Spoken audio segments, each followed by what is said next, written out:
Welcome to the Pharma Forum podcast. This is web editor Nicole Raleigh, and with me is Dr. Mark Leondires, founder and medical director at Illume Fertility. Today, we're going to be discussing in vitro gametogenesis, or IVG, and what it means for same-sex couples and women of advanced ages who are struggling with infertility. Infertility is a heartbreaking biological condition defined by failure to achieve pregnancy after 12 months or more of regular, unprotected sexual intercourse. Infertility affects millions of people, impacting their families and communities. The World Health Organization has estimated that approximately 1 in every 6 people of reproductive age worldwide experience infertility in their lifetime. And the WHO also states that naturally, every human being has a right to the enjoyment of the highest attainable standard of physical and mental health, both of which are adversely impacted by continued infertility. Individuals and couples have the right to decide the number, the timing, and the spacing of their children. However, a wide variety of people, including same-sex partners and older persons, may require infertility management and fertility care services. Now, Mark, I know you're board certified in obstetrics, gynecology, reproductive endocrinology, and infertility, but I was wondering if, to begin with, you could perhaps let listeners know you a little better. Share with them your path to today, the journey to doing what you do with Illume Fertility. Absolutely. And Nicole, thank you for having me. And, this field of reproductive medicine, helping people build a family, I've kind of been participating in since 1995. And it's really amazing how much it's changed. What originally kind of brought me to the field of reproductive endocrinology and infertility are some of the social, ethical issues associated with this dramatic scientific advance that's allowed, 8 to 9 million people to walk the earth secondary to in vitro fertilization. So for me, it's personal as well, because I'm a father through this process of in vitro fertilization, and we did go through frozen embryo transfers. And I'm thankful that this technology existed for me and my husband to go ahead and become a family with children.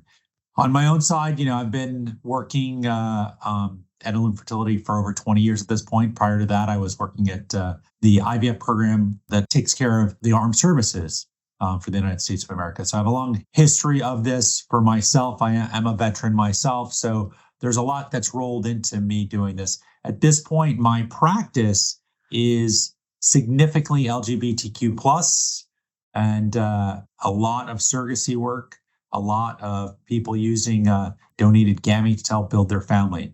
So this technology is of interest to me and my patients, and I look forward to chatting about it some more. Thank you, Mark. So while assisted reproduction technologies, or ART, have been available for more than 30 years, with more than 5 million children born through in vitro fertilization, or IVF, in vitro gametogenesis, or IVG, provides another method. In IVG, skin cells of one parent are taken to create an egg, which is then implanted by the other person's sperm, resulting in an embryo genetically related to both parents. And researchers at Oregon Health and Science University documented the technique in a mouse model through preliminary steps that rely upon transferring the nucleus of a skin cell into a donated egg in which the nucleus has been removed. Using mice, the investigators coaxed the skin cell's nucleus into reducing its chromosomes by half so that it could then be fertilized by a sperm cell to create a viable embryo. Instead of attempting to differentiate induced pluripotent stem cells, or iPSCs, into sperm or egg cells, the Oregon Health and Science University researchers focused on a technique based on somatic cell nuclear transfer, in which a skin cell nucleus is transplanted into a donor egg stripped of its nucleus. Now, for those listening, you'll remember in 1996, researchers famously used this technique to clone a sheep in Scotland named Dolly. So IVG, it is veritably fascinating, Mark, if somewhat futuristic. So I was just wondering, can you perhaps tell us more, including touching upon the ethical considerations? Sure. I mean, I think that there is a future escape, but maybe not even in my lifetime, that this becomes something that's used. I think we have to remember that the success rate, even at OSHU, of creating these embryos was exceedingly low. And so this process, allows us to help maybe, thousands upon thousands of people to conceive, but there is a lot of work to be done. And we've been talking about this for years, and humans are not mice, for sure. We all know that. And everybody on this podcast already probably understands the concepts of epigenetics. And I think we always have to remember that there were some problems with Dolly the sheep after cloning as well. So this advance, I think, presents a window into a future reality, but it's certainly something that we have to step into slowly and deliberately. And following this along from a clinical perspective, there's a lot to be excited about. Thinking about using this for somebody to have a baby is a huge step. And I do think that somebody might come to the front of the line and say, I'm willing to try it. The question is going to be, are some of the bioethicists going to think that that's reasonable to do? Because it's not only about the desires of the parents, it's about the health and the well-being of the child, right? And certainly, this technique needs to be replicated in different models, have higher reproducibility, and go beyond mice.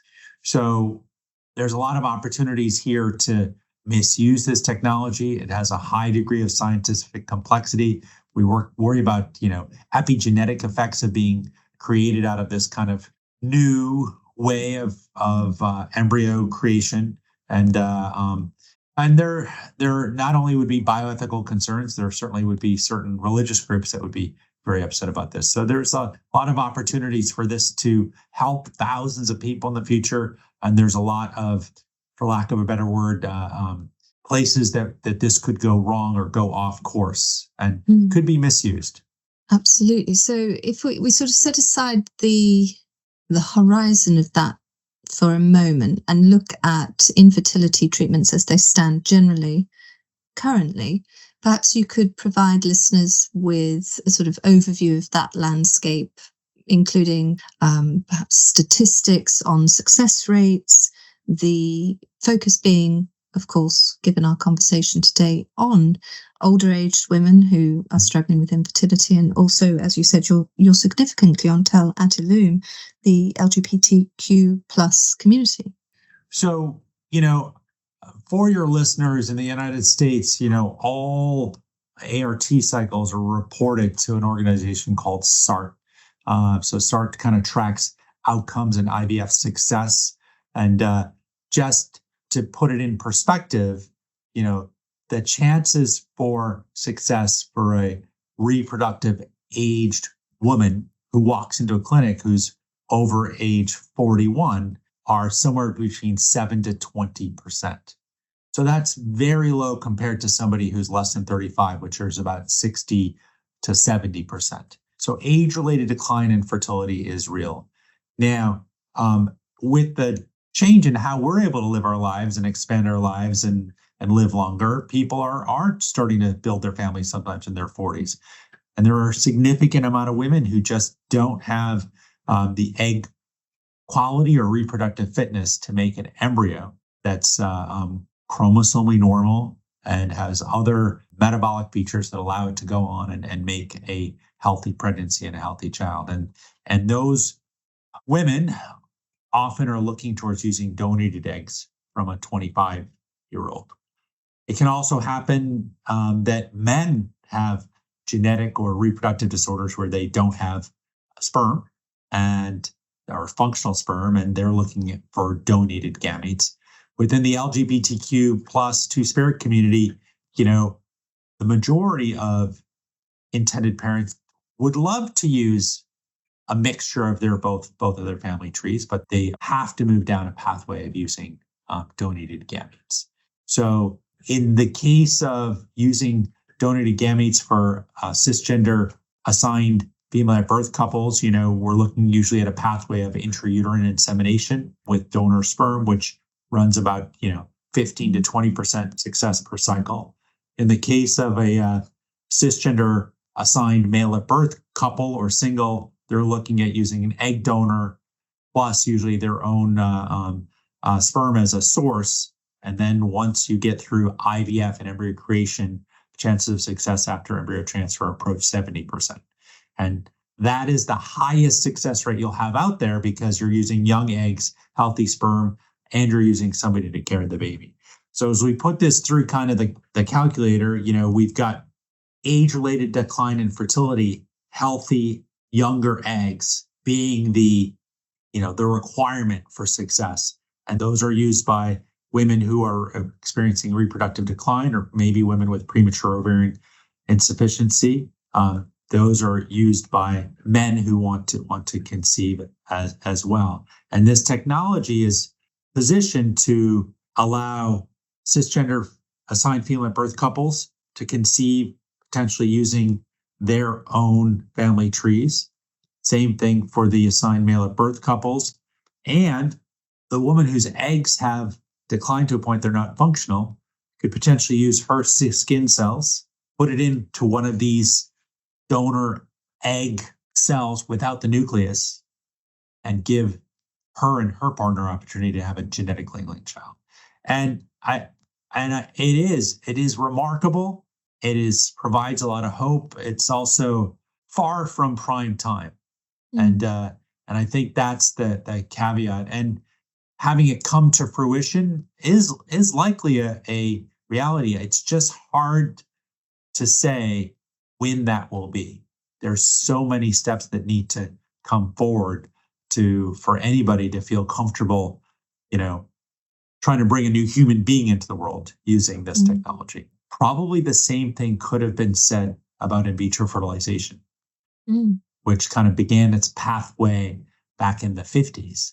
And it took till, 1978 for the first IVF baby to be born. And that was also, hundreds of tries.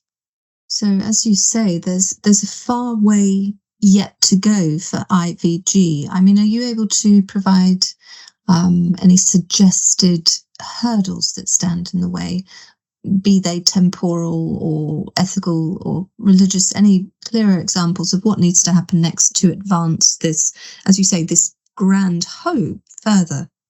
Well, my understanding is that the ability to create a reproductively fit embryo is, a less than 5% occurrence. So it's a highly unreliable process, right? And that is in a mouse model. And, within the IVF laboratory, it's a little bit of a joke to say, but mouse embryos are really easy to grow compared to human embryos. They're very forgiving, very plastic, and you can make mouse blastocysts with not nearly as much effort as the quality control and environmental controls and media and what you need for human embryos. So, hurdles being set in the mouse model, it needs to become much more reliable and have greater fidelity before it gets tried in anything else. So, with these scientific advances, I'm sure there are many other researchers who maybe have already tried or are trying this new technique of somatic cell transfer. And there may be some other quote unquote secret sauce that's necessary to get a higher fidelity process and so on. And we'll have to all wait and see. The other thing that needs to be done is, what about the offspring? And we didn't see anything of the offspring from this transfer. So did these mouse pups develop normally? Did they have a normal lifespan?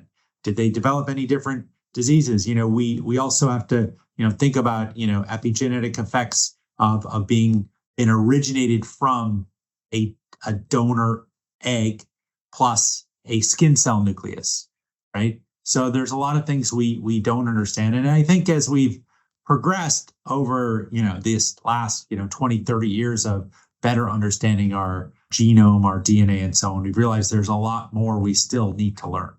And so I think we have to be very cautious. It's at the same time exciting, but it's at the same time, needs to be done very deliberately. And I do think there's a concern that there are researchers that are very deliberate and cautious about everything they do, and there are some researchers that are just want to make that breakthrough. Yes, as you say, perhaps in this case, patience is a virtue. Let's wait and see. But there is hope, but not today. Thank you very much, Mark. It's been an absolute pleasure. All right, Nicole, thank you very much. And so that concludes another episode of the Pharma Forum podcast. You can find out more information about this episode, including a download link and information about previous installments of the series at pharmaforum.com/podcasts.